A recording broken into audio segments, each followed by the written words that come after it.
ito po ay sobrang uphill. Opo. Ito, titignan ko kung kayo makaya nyo ng patakbuhin dyan na hindi na-atras at hindi namamatay. Sige nga po kung paano kayo magpatakbo. Tanggal po signal, tanggal na.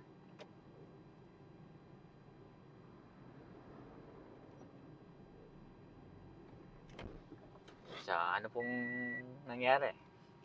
Bakit namatay? Buhay po ulit mga na? Ano po? Okay, tanggal na. So, kaya namatay kasi bigla nyong inangat si clutch. Ito pa, ang clutch, siya po yung nagpapatakbo ng sasakyan. Opo. Kapag binigla nyo si clutch, bigla din ang takbo niyan. Kapag smooth yung inaangat si clutch, smooth lang din yung takbo niyan. So, yung inyong ginawa, tama na po yon. Nag-biting point kayo, nag-supply ng gas, tumunog yung makina, o yung may supply na ng gas, inangat si clutch, binigla nyo lang naman. Yun lang ang mali nyo. Okay po. So, tama yung ginawa yung with gas, nag-gas tayo dun sa level ng biting point. Hindi tayo nag-gas dun sa naka-full clutch. Ulitin natin. So, clutch and brake, yan. Hahanapin natin ang biting point, yung nanginginig na makina. Yan. Steady lang tayo para pagtanggal ng brake, hindi umatras. Gas tayo ngayon. Yan.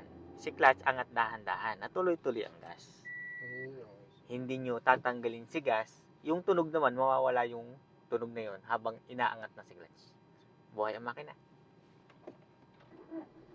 Ulitin natin na. Ito kasi sobrang uphill talaga. So, huwag kayong magtanggal ng brake kung wala pang biting point. Ito po yung level 2 po. Okay, hanap ang biting point. Okay, supply ng gas. Angat dahan-dahan. Tuloy-tuloy ang gas. Huwag kayong matatakot sa gas. Kasi mawawala yung supply ng gas habang inaangat si clutch. Kailangan Kaya, pala. di pa, parang Tuloy-tuloy. patanggal si clutch, pagas naman yung isa. Okay, ulit. Buhay ang makina. Pero tandaan nyo ha, hindi nakaramdam ng tunog ng makina, ay bibiglayin si clutch. Opo. Mas smooth ang angat ng clutch. Sige. Okay, biting point. Sobra. Laksan ang pakiramdam dun sa brake na yan. Okay na po yan, first gear na po.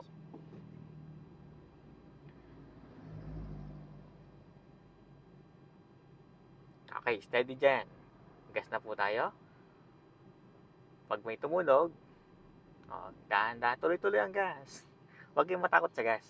Normal lang sa nag-aaral na, natatakot sa gas. Hindi, huwag kang matakot sa gas. Buhay po ulit makina. Iniisip ko kasi baka biglang gumanon. Biglang gumanon. So, hindi po gaganon yon o hindi bibigla ang takbo kung ang clutch nyo ay hindi nyo binibigla. Okay. Si clutch po nagpapatakbo ng smooth at hindi. Kaya kahit may tumunog ng gas yan, kung ang clutch ay dahan-dahan, dahan-dahan takbo. Okay. Gas. Kahit tumunog ng malakas yan kung ang angat ng clutch. Gas. Gas pa. Huwag nyo iaangat si clutch ng bigla. Dahibla ng buhok ang angat ng clutch dapat. Okay po. Okay. Biting point. Huwag nakaramdam ng tunog, iangat agad si clutch. Dahan-dahanin nyo. Steady, konti pa, atras pa yan. Dapat nagbabibrate talaga. Okay, gas. 2 seconds bago pumasok ng gas. Kasi, kaya hintayin yung tunog. Gas pa. Gas pa. Gagasan nyo pa. Huwag nyo angad, huwag kayong matakot sa gas. Kasi takot kayo sa gas Buhay. Okay lang tumunog ng malakas. Ang ating iingatan, yung angat ng clutch nyo. Sige po. Sige. Biting point. Okay, gas na tayo. Yan, ganyan. Smooth pa yung angat ng ating clutch dapat. Okay, stop. Huwag yung bibiglayin. Hindi man aatras yan kasi natatakot kayong umatras. Hindi na-atras yan kasi nandun na kayo sa biting point. Okay, biting point. Tapos ang angat ng clutch, kaya kayo namamatayan. Ganito po ang angat ng clutch. Hindi po ganito, kundi tuhod ang inaangat. Sige po. Gas. Gas pa. Wag kayo mag-aangat ng clutch ng Yung kulang sa gas. ito po ha, para hindi kayo lito. Saka mag-angat ng clutch kapag may tunog na. Kung wala pang tunog, huwag kayo mag-aangat kahit konting-konti. Patay ang makina niyan. Why? Kaya tunog ang hintayin nyo.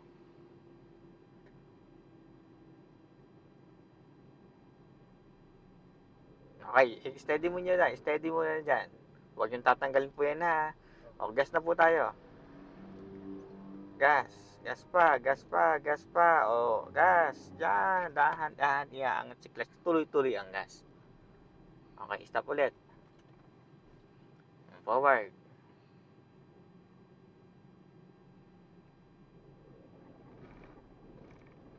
Malakas. Baba. Yan, o, gas. Yan, ganyan. Okay, guys, ba? Okay. Dito tayo, dito tabi tayo. Kaya tuloy-tuloy lang ang gas. Huwag kayong matakot doon sa tunog ng gas. Normal lang yan sa nag-aaral na natatakot, baka bumilis daw. Hindi, may clutch tayo. Yun ang kagandahan ng may clutch. Stop. Okay, ulit. Kaya sabi ko sa inyo, hintay ang tunog ng gas. Steady dyan sa biting point, then gas tayo.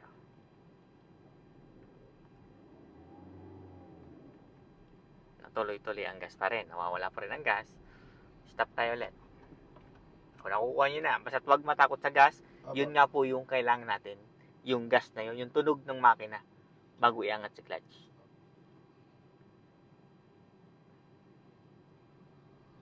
Then gas. Then diretso na tayo. Okay, ketso na. Opo. Ganun lang po yun. Kailangan pala yan. Hindi ka matatakot. Wag matatakot. Dito sa level 2, tinatanggal ang takot yung maggas. Okay pa, may tanong ko po doon. Gas po tayo. Wala na kayong tanong? Okay na po yun. Okay. Natatakot